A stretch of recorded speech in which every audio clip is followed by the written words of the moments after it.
আমরা আছি গোপালগঞ্জের ঘোষের চরে। ভাইয়া, গরুটাকে আপনার কিনা নাকি পালের? না ভাই, পালের বাচ্চা।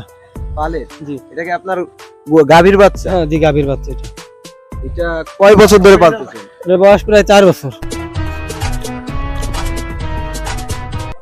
এইটার খাবার কি কি খাওয়ান আপনি? এটা আপনার কাঁচা ঘাস আছে, খড় আছে, আর দানাদার আছে আপনার গম ভাঙা, পরে ভুট্টা ভাঙা, গমের ভুসি এগুলো। আদার্স কোনো কিছু খাওয়ান না? সম্পূর্ণ প্রাকৃতিক খাবার দিয়ে লালন পালন করা হয়েছিল।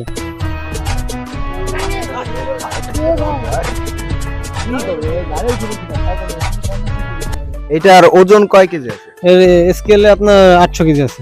800 কেজি? জি, কেজি ভাই? লাইভ ওয়েট স্কেলে মাপা 800 কেজি। তো দর্শক, এরকম সচরাচর গরু কিন্তু খুব কমই দেখা যায় যে গলায় রশি ছাড়া গরুটি কিন্তু রাস্তাঘাটে হেঁটে বেড়াচ্ছে, অথচ কাউকে কিচ্ছু কখনোই বলছে না।